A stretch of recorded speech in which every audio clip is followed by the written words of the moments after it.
꼭지요. 구독, 좋아요, 알림 설정까지 모두 부탁드려요. 안녕하세요. 치킨스탁TV입니다. 자, 23년도 1분기 어닝 시즌이 마무리돼가고 있고 다들 투자의 결실을 잘 내고 계실 거라고 생각이 되는데요. 오랜만에 시간을 내서 영상을 찍어봤습니다. 최근 주식시장과 자동차 쪽 이야기를 해보겠습니다. 시장 같은 경우에는 코스피 지수가 저점을 높여가지고 한 단계 다른 박스권을 형성을 하고 있습니다. 사실 지수가 야금야금 올라있는 부분은 이 1월 달에 기대감 어쩌고 하면서 왕창 이렇게 한 번에 올려놓고 나서 지수를 견인했던 종목들이 딱히 빠지진 않았기 때문이죠. 그 배경이라고 한다면은 예탁금이 코로나 버블 당시보다는 조금 줄어들었지만 여전히 50조 정도 선을 유지하고 있다는 부분이 되겠습니다. 거래대금 같은 경우에는 코스피가 내려오면서 다소 줄어들어 있습니다만은 그래도 예년 대비는 여전히 높은 수준임을 알 수가 있습니다. 하지만 여기는 최근까지는 관심사가 전혀 아니었죠. 다들 열심히 코스닥에 열광을 하고 있었습니다. 이 거래대금 로켓포 쏜 거 보이고 이러다 보니까 조금 어렵고 혼탁한 장세가 진행이 되었죠. 이 코스닥에 열광한 것은 국내에서의 성장이 딱히 보이지 않는다고 여겨지면서 성장 산업으로 불리는 쪽으로 자금이 갔다고도 해석을 할 수도 있겠지만은 꼭 그렇다기보다는 유동성이 쏠린 현상으로 봐야 되겠습니다. 실제로 대략 3달치의 순매수 근황을 본다면은 기관과 외인은 코스닥 쪽에서 한 게 없고 개인이 왕창 샀다. 이른바 가즈아 했다는 것을 알 수가 있죠. 자, 4월 달까지 연초 대비의 상승률을 본다면은 대표 지수인 코스피 200, 코스닥 150에서 대부분이 2차전지 혹은 바이오 이런 거랑 관련된 종목들임을 알 수가 있습니다. 개 중에서도 편차가 상당히 갈리는 것을 확인할 수가 있고 에코프로 이런 친구들한테 엄청난 편중이 있었죠. 자, 그러다 보니까 역사적으로 늘 나오는 공부쟁이들이 다시금 등장을 하게 됩니다. 우리가 참 공부할 게 많죠. 탈중앙화, 블록체인, 바이오, 신약, 메타버스, 기타 등등 역사는 반복되어 이번에는 2차전지, 저평가다, 무한정 올라간다, 기관은 개관이다, 공부해라, 공부도 박살내라, 공부해라. 그런데 야속하게도 그분들이 생각하던 선형적인 실적 개선은 나타나지가 않았습니다. 이게 꺾이게 되는데 대부분 2분기 연속 꺾이게 되었죠. 그리고 이거에 대해서 회사 측에서는 합리적인 설명을 해주지 못하거나 연락이 두절되거나 하는 현상이 발생을 합니다. 왜 그럴까? 그러면서 그런 종목들의 주가가 빠지기 시작을 하죠. 또 주가가 빠지면 사라지는 게 우리의 비전 아니겠습니까? 이제부터는 증설, 수주에 대해서 아무리 떠들어도 회의론자가 되거나 갑자기 고점에서 자금이 조달되고 회장이 잡혀가고 그러면서 그동안 많았던 현자들이 보이지 않거나 난 이미 팔았는데 이런 말을 하기 시작합니다. 늘 그래왔죠. 그래서 주가를 봤을 때는 결과적으로는 올해 봤을 때 꽤 수익이 났었지만은 보통 오르실 때 넘따라서 사시기 때문에 이런 구간에서 샀으면은 타격이 상당한 분들도 있을 수가 있겠죠. 자, 그런데 저는 2차전지 이야기를 하려는 게 아니고 시장 분위기를 이야기하다가 여기까지 온 건데 한두 개씩 섞여가지고 이렇게 착시를 줬던 섹터를 제외하면은 의외로 좋았던 섹터가 이 운수장비 쪽이라는 것이죠. 여기가 은근히 숨어서 꿀 빨던 섹터다. 그래서 자동차 섹터에 대한 이야기를 해보려고 합니다. 자, 올해 한국 지수에 대해서 뷰가 일단 부정적인 것은 무역수지 적자 때문이겠죠. 워낙 뉴스로 많이 이야기를 들으셨을 텐데 4월까지도 좋지 않았습니다. 그 배경은 아무래도 메인 산업인 이 반도체 쪽이 계속해서 좋지 않기 때문입니다. 그런데 그 중에서도 판매가 괜찮았던 분야가 있더라. 물론 열심히 떠들었던 2차전지 쪽도 좋았지만은 자동차가 계속 좋았다는 것이죠. 자, 이거는 국내에서 나가는 것만 집계를 하는 것이지만은 주가가 이에 따라서 상승을 하는 것으로 설명이 되는 부분이 있습니다. 자, 현대차와 기아차의 도매 판매 대수를 보면은 21년도 하란선 기준으로 상고하저하고 22년도에는 상저하고 하는 모습인데 여기서부터 이게 성장으로 보이는 특성이 있었겠죠. 그리고 23년도 때는 다시 이만큼 올라가지고 좋은 흐름을 이어가고 있거든요. 이게 만약에 이제 이런 식으로 가준다면은 상당히 긍정적인 해석이 붙을 수도 있는 거죠. 자, 현대차 그룹의 판매를 좀 뜯어보겠습니다. 대수로 보자면 큼직큼직하게 현대는 국내, 직수출, 북미, 유럽, 인도 이런 데를 나가고 있고요. 국내 같은 경우에 좋았고 직수출, 미국, 유럽, 인도 전반적으로 증가율이 크게 나오고 있습니다. 기아 같은 경우에는 국내, 미국, 유럽, 인도, 기타 이런 데인데 여전히 나쁘지 않은 그런 모습이 확인이 되고 있습니다. 그리고 특히나 대개는 북미 이야기를 많이 하게 되는데 북미 쪽의 성장률이 상당히 크게 나오고 있죠. 자, 미국에서 현대 기아의 판매를 보면은 올해 4월 달에도 15% 정도 판매 증가를 했고 또 시장의 점유율도 올라가는 모습이 나오고 있고 연초부터 봐도 높은 성장세를 이어주고 있습니다. 특히나 이런 점유율의 상승 같은 경우에는 과거에는 나타나지 않았던 흐름이거든요.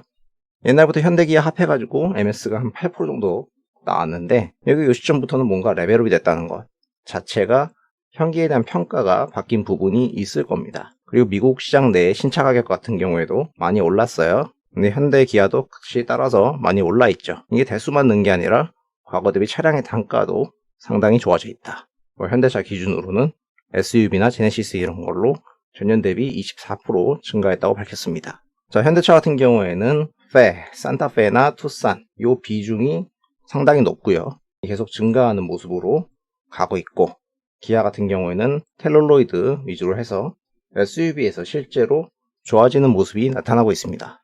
자, 시장이 타이트해지면서 딜러들에게 판매를 유도하는 비용, 인센티브 지급 같은 경우에는 과거 대비 상당히 낮아져 있습니다. 물론 최근에 조금씩 올랐지만은 여전히 낮기에 회사들의 비용 구조는 더 가벼워져 있어요. 그리고 영국에서 작년에 기아 딜러가 만족도가 높다. 미국에서도 오토모티브 뉴스에서 기아 대리점을 인수하고 싶어하는 관심이 많다고 하는 것을 보면은 인터넷에서 여론은 맨날 기아차 틱톡 챌린지 털린다, 허접이다 이러지만은 실제로 잘 팔리고 있고 선호되고 있다는 거죠. 현대 같은 경우에도 자동차통 출신인 호세 뮤노스 사장의 이야기에 따르면은 딜러들이 예전보다 적극적으로 나서주고 있다고 합니다. 그러니까 여러모로 좋아지는 모습이 심상치는 않습니다. 반면 이들의 재고는 여전히 예년 대비 상당히 부족하니 차는 만드는 족족 판매가 된다고 보면 되겠죠. 이 재고에 대해서 컨퍼런스 콜 때 애널이 질의를 한 게 있었는데 이걸 육성으로 들어보시면 되게 재밌는데 회사 측에서 답변하기를 걱정해줘서 고마워. 근데 우리의 재고는 지금 아주 낮기 때문에 앞으로 생산을 더 열심히 해야 될 것 같아. 이런 식으로 말을 했죠. 그리고 이제는 아무도 관심을 가지고 있지 않지만 중국에서의 자동차 업체들의 회복이 4월달에 꽤 가파르게 나타나고 있고 여기서 현대는 3, 4월달 연달아서 올라오고 기아도 4월달에 꽤 올라오는 모습이 덤으로 보이고 있습니다. 이 업체들의 올라오는 부분은 작년 기저를 바탕으로 올라오고 있고 5월까지는 일단 그 효과가 있습니다. 그리고 차량 판매가 양호한 가운데 이익률 같은 경우에도 더 좋아질 여지가 있어요. 1분기 때 이미 가이던스를 초과 달성을 했죠. 그리고 이런 추이는 2분기까지도 이어질 것 같다. 판매가 일단 좋을 것 같고 추가적으로 원재료들이 고점을 찍고 빠지는 부분이 있는데 이게 레깅 효과가 있기 때문에 2분기 때 이익률이 더 좋을 수도 있다. 다 밝힌 내용입니다. 그래서 현대차의 매출액이 이렇게 올라갔고 환관비는 상대적으로 통제가 되면서 영업이익 레벨이 달라졌죠. 그러니까 과거에는 이 매출액이 이렇게 올라가도 비용 같이 증가하면서 이익이 이렇게 저하됐었는데 지금은 이 차화정 때의 레벨을 벗긴 겁니다. 기아 같은 경우에도 마찬가지 그림이에요. 매출 증가하고 영업이익 같이 증가하고. 자, 그러다 보니까 두 업체 다 PER이 4배 가까이 내려와 버렸다는 거죠. 물론 자동차 업체 같은 경우에 저포에 사는 걸 조심해야 된다고 알려져 있지만은 이익이 증가를 했다면은 이익 레벨 대비 시가총액을 봤을 때 과거 차화정 때만도 못 미친다? 혹은 그때랑 큰 차이가 없다라는 거는 조금 이상하게 느껴질 수도 있겠습니다. 물론 이제 매수를 고려할 때 둘 중에서는 현대차가 상대적으로 덜 올랐기 때문에 현대차를 보시는 분들이 있어요. 과거에는 기아 대비 시가총액이 상당히 높았었습니다. 근데 이런 거가 최근에는 성향이 좀 갈리는 문제인 것 같아요. 과거에 현대 기아의 밸류에이션이 좀 갈렸던 이유는 이들의 수익성 차이에서 나타났던 건데 지금은 일단 차이가 없어요. 그리고 둘의 밸류에이션 차이 같은 경우에도 PBR을 제외하면은 딱히 크지 않나요. 현대는 이제 캐피탈이 있기 때문에 재무구조가 이게 개선되기는 어려운데 기아는 순연금이 시가총액의 3분의 1 정도 되니까 단순 밸류에이션 따져보는 분들의 이목을 끌 여지도 상당히 있어요. 그래서 그냥 다 취향대로 각자 접근을 하시는 것 같습니다. 난두다. 자, 수급을 따져보면은 현대차는 외국인은 꾸준히 매수를 해왔어요. 지금도 계속 사고 있고 근데 기관은 눈치를 계속 보다가 이제서야 최근에 좀 사는 모습이 나타납니다.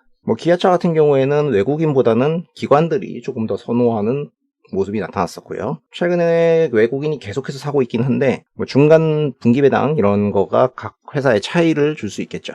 자, 아무튼 이런 부분에 기인을 해가지고 야금야금 좋은 결과물을 보이고 있는 섹터가 아닌가 생각이 됩니다. 쌍끌이 매수가 그나마 발생하는 섹터이기도 합니다. 그런데 여전히 사람들의 의구심을 타고 가고 있다고 생각이 돼서 볼 여지는 충분한 것 같아요. 의구심을 가지는 이유는 여러 가지가 있겠죠.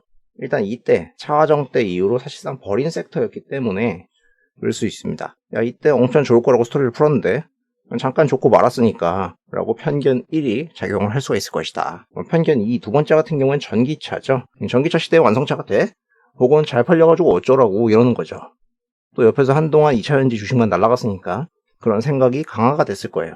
더군다나 35년에 침투율이 88%다. 바이든이 32년에 67%까지 날리면 어떡하지? 하는 거죠. 거기다가 IRA 보조금도 내년 돼야 받는다며 이러면서 편견 2가 강화된 작용이 있을 겁니다. 근데 이거를 이제 하나하나 생각을 해봐야 되는 거죠, 사실은. 일단 이 침투율 같은 경우에 가능한지 검토를 해봐야 되고요. 이걸 다 하려면은 배터리가 몇 기가와트가 필요한지, 요거를 하려면은 캐펙스 비용이 얼마가 들어가고 운전자금이 얼마나 필요한지, 이런 거는 최근까지는 이야기를 안 했었죠. 그리고 생각을 해보면은 현대 기아의 미국 진출과 IRA 보조금은 배터리 회사의 스케줄이 이제 진행이 돼야지 뭐 하든지 말든지 하는 거고, 일단은 그들은 상용차 같은 걸로 대응하고 있고 나쁘지 않다라는 말을 하고 있습니다. 또한 여러 트랙으로 울산에도 전기차 공장을 짓고 인도에도 투자를 하는 등 관련된 여러 가지를 하고 있다는 거죠. 그러니까 마냥 부정적으로 보는 거는 좀 이상하다. 그러다 보니까 이제 베타 큰 거 좋아하는 분들은 완성차도 보는 김에 부품주도 보고 그러는데요.